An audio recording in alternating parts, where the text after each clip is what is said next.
It began like a quiet whisper in the German skies, long before the roar of warplanes filled Europe. In the early 1930s, when the world was still recovering from the wounds of the First World War, two young German brothers, Reimer and Walter Horten, were dreaming of a different future, one where aircraft did not look like the familiar machines everyone knew.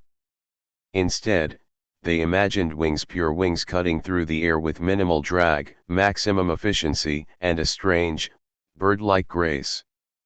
At a time when tail fins and long fuselages were considered the only practical shape for flying machines, the notion of a flying wing seemed almost rebellious, something born more from imagination than engineering. But for the Horten brothers, imagination and engineering were the same thing. Reimer Horten, the younger of the two, possessed a natural genius for aerodynamics. He wasn't formally trained in the way respected engineers were, but he saw airflow and lift with the same clarity an artist sees color. Walter, older and more disciplined, was a Luftwaffe pilot, confident, military-minded, and practical. Together, they formed a perfect pair, one who dreamed and one who flew the dream. They began building gliders in their home workshop, carefully bending wood, shaping fabric skins, and testing each idea on lonely airfields. Their first flying wing gliders surprised even themselves by being far more stable than critics expected. These early, silent machines were the seeds of something far greater. Through the 1930s, as tensions in Europe thickened, the brothers kept improving their designs. Their gliders Horten Hi, H2, and H3 were unconventional but undeniably impressive. One after another, they proved that the flying wing concept was not only possible but perhaps superior. During demonstration flights, Luftwaffe officers watched with raised eyebrows as these tail-less machines soared smoothly, turning skeptics into cautious admirers. Yet admiration wasn't enough. They needed official support, funding, engines, something only the German military could provide. For years, that support never came. Everything changed when the Second World War erupted. Germany needed speed. Germany needed range. Germany needed something radically different. Jet engine development had already begun, and the WW004 engines promised incredible thrust but demanded enormous fuel. Traditional aircraft weren't efficient enough to make full use of jets. That was when the Horten brothers' ideas suddenly transformed from strange experiments to potential solutions. A flying wing, with its naturally reduced drag, could offer both speed and efficiency, exactly what the Luftwaffe desperately needed. In 1943, the brothers finally received the call they had been waiting for. They were summoned and told that Germany needed a new aircraft concept immediately, something that could outrun Allied fighters and possibly even challenge the British and American bombers hammering German cities day and night. This was the moment the Horten Ho 9 project was born, later renamed the Ho 229. For the first time, the Horten brothers were not only allowed but encouraged to push the boundaries of aviation far beyond conventional thinking. The design was bold. A pure flying wing. No tail. No traditional fuselage. Just a sleek, sweeping shape tapering into wingtips. It would carry two jet engines, giving it the power to potentially surpass 950 km/h, a speed unheard of for the time. The brothers decided to construct much of the aircraft from wood, partly because wartime Germany was running out of metal, and partly because wood was lightweight and absorbed radar waves. Although radar stealth technology wasn't fully developed yet, this material choice accidentally gave the Ho 229 characteristics that would later be recognized as early stealth features. But such a radical design brought challenges. Without a tail, stability became a nightmare. Most aircraft depended on the tailplane to control pitch and yaw. The Horten brothers had to reinvent the control system, designing elevons and split drag rudders that could work together to balance the aircraft. Every solution led to another problem, and every problem pushed the brothers into deeper innovation. It was exhausting, stressful, and yet, exhilarating. Germany's industrial collapse, Allied bombing, and shortage of resources constantly threatened the project, but the brothers pressed on. By 1944, the first prototype, the V1, was complete. It had no engines yet, so it was launched as a glider to test aerodynamics. Walter flew it himself, and the aircraft glided through the air like a dark, futuristic bird.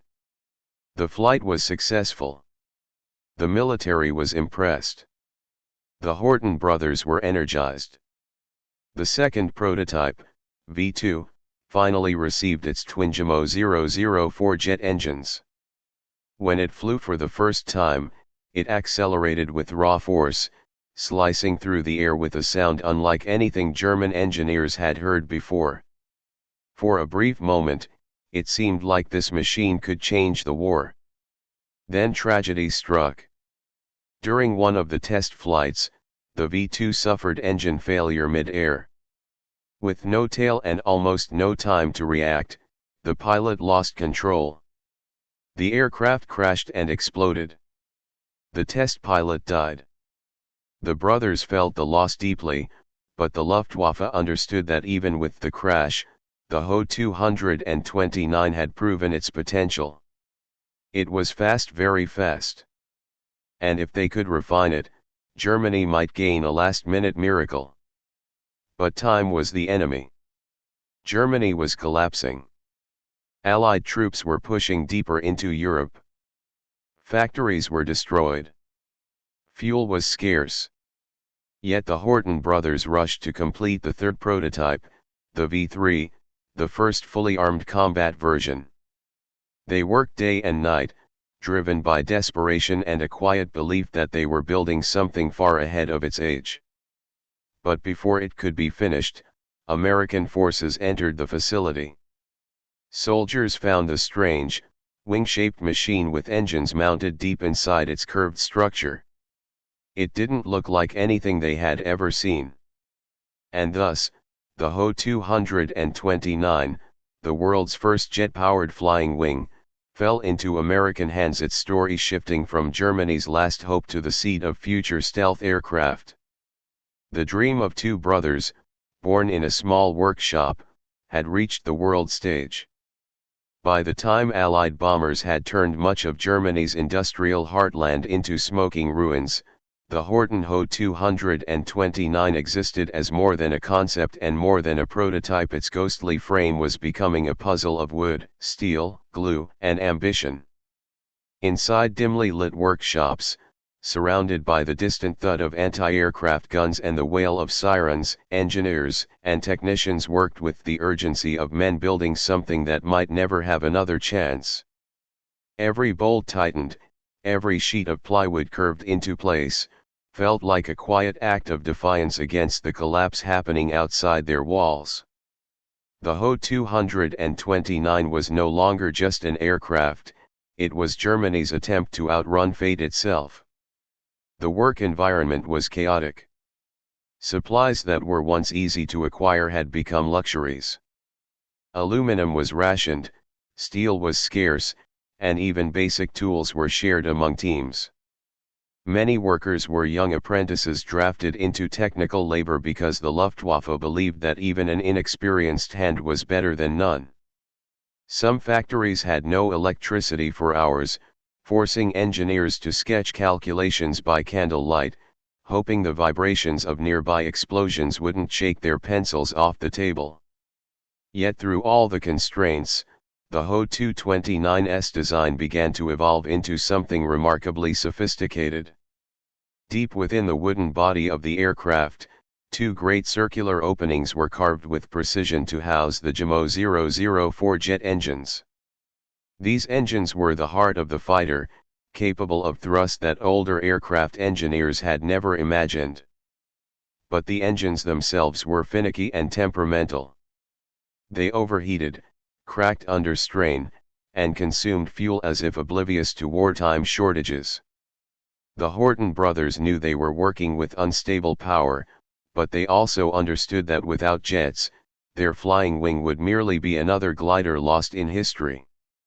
Still, the placement of the engines inside a wooden shell was an engineering riddle. Wood burns, after all. It also warps with heat. So the craftsmen reinforced the internal surfaces with thin metal sheets, designing ducts to guide the scorching exhaust away from the fragile frame. These ducts twisted like veins through the aircraft's belly, a hidden circulatory system that kept the whole machine alive.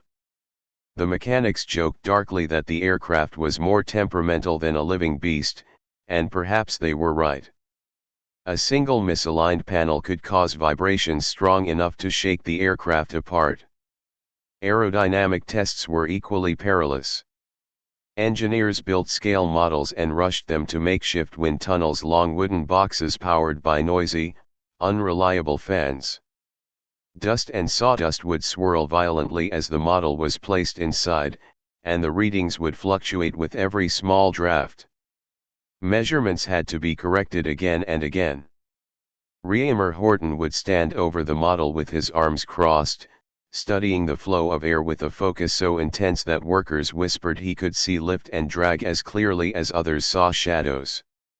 What fascinated everyone most was the stability question. Conventional aircraft relied on their tails to keep them level in flight, almost like an arrow needing feathers. The Ho 229 had no tail. It depended on the subtle dance of elevons control surfaces that blended the functions of elevators and ailerons. These were embedded into the trailing edge of the wings, carved with the accuracy of clockwork pieces. Engineers debated endlessly how much surface area should be devoted to control. What angle offered the best compromise between agility and stability? Every answer brought three new questions. As test results trickled in, a strange pattern emerged. At high speeds, the flying wing became surprisingly steady, almost serene. The faster it flew, the more obedient it seemed. But at lower speeds, the aircraft acted moody and unpredictable. It dipped, wandered, or rolled unexpectedly, as if testing the pilot's reflexes. This characteristic both thrilled and terrified the development team. It meant the aircraft could be extraordinary but only in the right hands. The cockpit was another world entirely. Workers shaped it like a bubble merging with the wing itself. It offered good visibility but felt oddly claustrophobic. The curved canopy sat low, close to the pilot's head, making the entire space feel like a capsule meant to fuse man and machine. The seat was angled to withstand high G-forces, and the instrument panel was a modest collection of dials: altitude, speed, engine temperature, fuel levels, nothing extravagant. War did not allow luxury. Still, pilots who inspected the cockpit sensed something different. This wasn't just another Luftwaffe machine. It felt like a glimpse into how future aircraft might be flown. Outside the factories, rumors began spreading among soldiers and citizens alike. The Allies had their Mustangs and their Thunderbolts, but Germany, whispers said, was building something alien. Something that didn't look like a plane at all. Something shaped like the future. Every rumor added new layers of myth to the Ho 229, even though only a handful of people had actually seen it. The Horten brothers ignored the gossip and focused on refining the machine that was consuming their lives. Meanwhile, Germany's leadership became increasingly desperate. High-ranking officials demanded that prototypes be completed faster, that tests be accelerated, that performance exceed expectations. The pressure grew suffocating. Failure was not an option, not when the Reich's survival seemed to hinge on every new technological miracle. Yet while other experimental projects were built in panic, the Ho 229 continued to evolve with careful engineering discipline because every shortcut risked catastrophic failure. As 1945 approached, airfields were filled with wreckage and burnt-out machines. By contrast, inside a guarded hangar, the third prototype of the Ho 229 was coming together with near-reverent precision. The shape was unmistakable now, a sleek, dark wing spreading wider than most fighters, its edges tapering like the blade of a silent weapon. Workers traced their hands along the wooden skin, checking for imperfections, aware that a single flaw could doom the pilot entrusted with this machine. When the prototype was rolled into the open for final checks, the team stood around it silently. The aircraft didn't look like it belonged to the era they were living through. It looked like it had slipped from the future into a world not yet ready for it.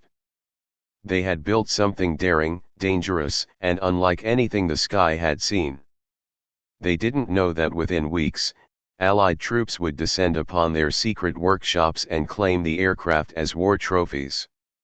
They didn't know that engineers across the ocean would study its skeleton and see in it the earliest hints of stealth and modern aerodynamics. All they knew was that they had built a shadow, a machine meant to disappear into the air, carrying Germany's last hopes on its wings. And as the ground shook from distant artillery, the workers stepped back, not knowing whether this strange bird would ever take flight again, yet certain that they had touched the very edge of what human ingenuity could create in the darkest of times. The flight into silence. When the Horten Ho 229 V2 was finally rolled out onto the airfield for its first powered trials, the winter sky hung low and metallic, as if nature itself were holding its breath. The aircraft stood in the middle of the runway like a creature unsure of its surroundings, wide, predatory, and disturbingly smooth. Mechanics circled it, checking panels, tightening fasteners, and wiping frost off the canopy. The two jet engines, nestled deep within the wing's interior, looked like sleeping beasts waiting to be shaken awake. The pilot chosen for the first engine-powered test was Erwin Ziller, a calm, skilled Luftwaffe flyer who had a reputation for handling difficult aircraft with unnatural instinct. He had spent nights studying diagrams and walking around the prototype, touching the surface as if memorizing its personality. He knew this machine wasn't going to behave like anything he had flown before. It had no tail to stabilize it, no previous lineage to learn from. Everything about it whispered uncertainty. Just before sunrise, the engines were primed. A ground crewman, shivering in the freezing air, raised his hand to signal the start. With a cough, a scrape, and a roar that felt too powerful for the aircraft bones around it, the first JMO 004 came alive. Flames licked briefly from the exhaust, casting trembling orange light across the runway. Then the second engine ignited, and the Ho 229 suddenly seemed to vibrate with a restless energy. People standing nearby instinctively stepped back. The aircraft began rolling, hesitant at first, then gathering speed. The wings, wide and curved like a predatory bird mid-dive, sliced through the morning wind. And then, almost casually, it lifted. No dramatic leap, no clumsy climb. It simply rose smoothly, quietly like a shadow accepting its natural place in the sky. From the ground, the aircraft looked unreal. A shape that defied expectations, flying without the familiar silhouette of a tail or fuselage. It resembled a giant dark leaf being carried by the wind, yet its motion was deliberate and powerful. Observers exchanged stunned glances. Even though they had expected it to fly, no one was prepared for just how gracefully it climbed. At first, the flight seemed almost too perfect. The aircraft stabilized around its intended altitude, turning with a fluidity that ordinary fighters could never match. Ziller's voice crackled through the radio, calm and steady, giving brief updates as he pushed the machine through its paces. The Ho 229 responded best to smooth, gentle movements. Abrupt commands caused slight wobbles, but nothing alarming. Engineers on the ground felt an unfamiliar spark of hope. But the test wasn't meant to stay gentle. They needed to know how the aircraft behaved near its limits. So, after several minutes of stable flight, Ziller began increasing throttle. The engines howled louder, and the aircraft surged forward, speeding past the clouds like an arrow fired from a silent bow. For the first time, the Ho 229 tasted true power, and it responded with breathtaking speed. Yet power was a double-edged blade. As the engines strained at higher output, faint vibrations ran along the aircraft's wooden skin, almost like an uneasy shiver. Ziller reported the tremors, but continued climbing and accelerating. From below, the aircraft became a faint silhouette against the gray sky, then a darker smear, then a blur. And then, suddenly, the tone of the radio shifted. Ziller reported an engine flicker, just one, brief, unsettling stutter in the left JMO 004. Ground controllers straightened, tensing. The engines were notorious for instability at high thrust, everyone knew it. They tried to advise him to throttle back, but his voice cut in again, sharper this time, confirming that he felt a pull to the left. The aircraft tilted slightly. From the ground, it looked like a minor adjustment, nothing more. But inside the cockpit, Ziller was fighting a machine that had suddenly remembered it had no tail to help him. The left engine sputtered again. A thin trail of dark smoke leaked behind the aircraft. The flying wing began to yaw, slowly at first, then more insistently. Ziller worked the controls with practiced precision, trying to counterbalance the asymmetry. For a few tense seconds, it looked like he had regained control. The wing straightened, held steady, and even dipped slightly as if preparing to settle itself. Then the left engine died completely. The aircraft instantly reacted, twisting violently toward the dead side. Without a tail to anchor its direction, the Ho 229 behaved like a bird struck mid-flight. Its nose dipped. The right engine, still roaring, pushed the aircraft into a spiraling descent. Ziller fought back with everything he had, his movements desperate, rapid, measured, but even his skill had limits. The Ho 229's greatest strength, its pure wing form, had become its greatest vulnerability. Witnesses on the ground watched helplessly as the aircraft spun lower and lower, its silhouette twisting like a falling leaf caught in a storm. A gasp rippled across the airstrip when the wing clipped a patch of trees near the far boundary. In the next instant, a flash of fire erupted, engulfing the craft in a burst of heat and splintered wood. By the time the rescue team reached the wreckage, flames were already devouring the remains of the prototype. Ziller had died on impact. All that was left of the aircraft was a broken arc of charred wood, bent metal, and the faint, unsettling impression of what might have been. News of the crash spread through the development team like a cold shadow. Reimer and Walter Horten received the report in stunned silence. They had always known the risks, but hearing that the aircraft had claimed the life of a skilled pilot made the project feel heavier than ever before. For a few moments, neither brother spoke. The factory around them hummed with distant hammering and footsteps, but their corner of the workshop felt frozen. Yet despite the tragedy, the higher command did not abandon the project. The crash, ironically, demonstrated the aircraft's potential, its speed, its maneuverability, its ability to sustain controlled flight even under difficult conditions. The Luftwaffe responded not with hesitation, but with increased urgency. They demanded improvements, corrections, and above all, the rapid completion of the V3 combat prototype. So the workers returned to their benches. The brothers re-examined every drawing. Technicians adjusted engine mounts, recalculated stress loads, and redesigned internal supports. The scent of sawdust once again filled the cramped hangars. Tools clinked, blueprints rustled, and the ghost of the fallen V2 seemed to hover over every decision. The war outside was collapsing, but inside those guarded walls, a strange determination pulsed. The Ho 229 had truly flown, and its brief life in the sky had convinced its creators that they were on the edge of something revolutionary. It wasn't a dream anymore. It was a race against time. The wing that never landed. The last days of the war arrived not with thunder, but with an eerie quiet that settled over the German countryside like dust.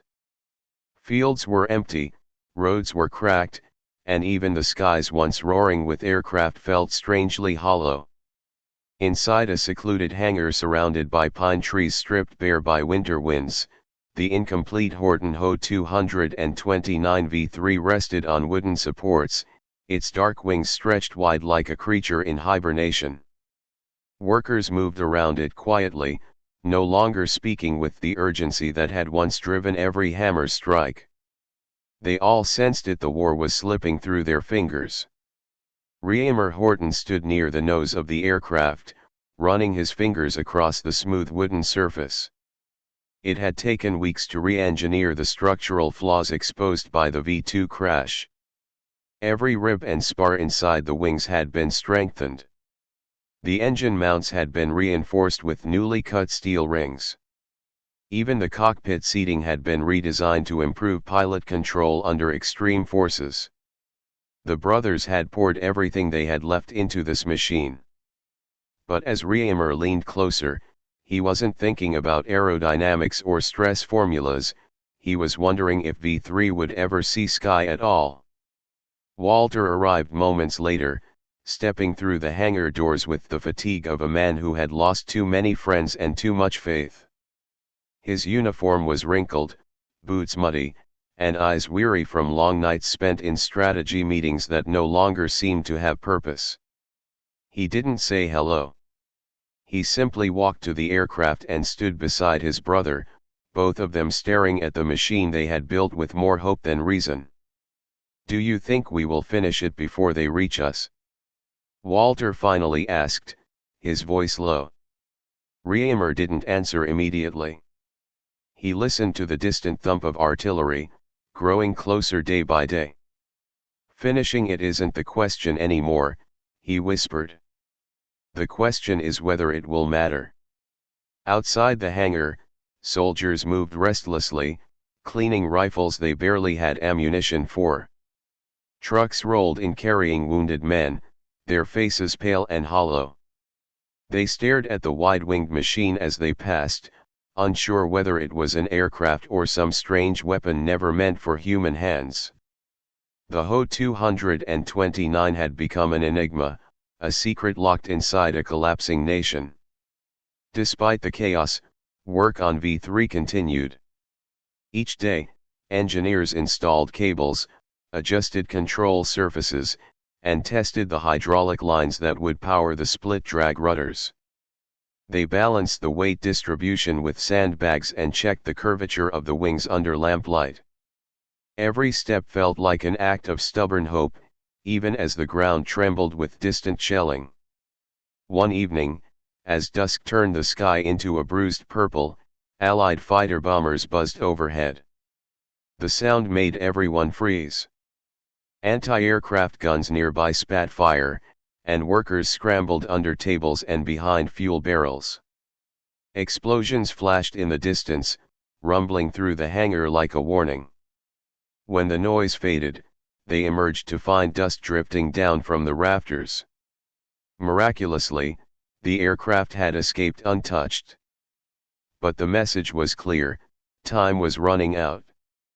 The next morning, a courier arrived on a motorcycle, his coat torn and his face wind-chapped. He handed Walter a sealed envelope.